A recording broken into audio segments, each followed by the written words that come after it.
Assalamu alaikum. You are listening Radio Sadaye Hurriyet Jammu Kashmir. I am Abdul Salam with Kashmir Update.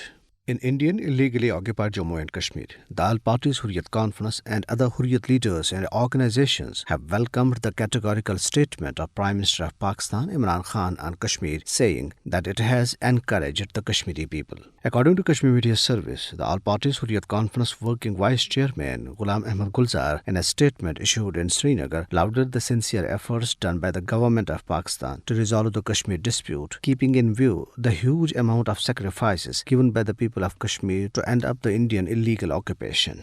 The All Parties Hurriyat Conference leader, terming the speech of Imran Khan at the United Nations General Assembly as historical, said that the speech was a strong and unambiguous pledge before the world community on behalf of Pakistan to provide its political, moral and diplomatic support to resolve the Kashmir dispute in accordance with the United Nations Security Council resolutions. He said that freedom-loving people of Kashmir see the recent statement of Prime Minister of Pakistan as a ray of hope with regard to resolution of Kashmir dispute. Other Hurriyat leaders and organizations, including Khwaja Firdaus, Jammu and Kashmir Mass Movement and Kashmir Freedom Front, said that Prime Minister of Pakistan Imran Khan's statement is reflective of the true sentiments of the Kashmiris. It is worth mentioning here that the Prime Minister of Pakistan Imran Khan, during hearing live calls from Pakistani citizens, had stated that any trade relations with India in present circumstances will be a tantamount to betray the sacrifices of the Kashmiri people.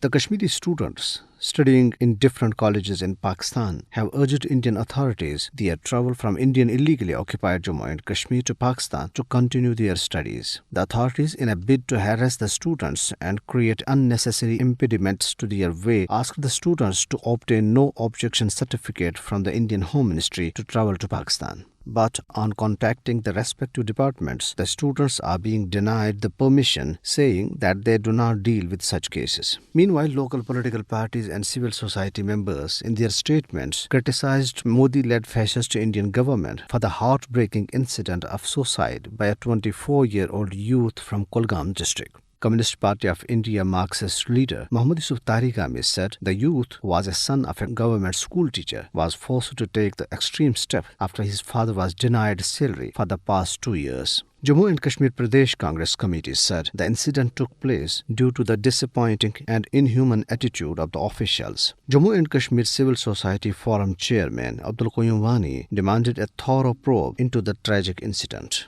In Jammu, a critically injured Muslim man was thrown out of Government Medical College Hospital after being assaulted by the Hindu goons. The injured man, Muhammad Rafiq, told media men that after somehow managing to reach the hospital, the doctors there did not attend him and asked him to leave the hospital. Indian troops created panic by firing unwarranted gunshots in Babapura-Zimpora area of Shopian district. People rushed to the safer places for the safety of their life. Later, it was learned that the troops deliberately fired the gunshots in the name of drill to frighten the local people. And this is for now. Have a good night and keep listening Radio Sadaye Hurriyet Jammu Kashmir.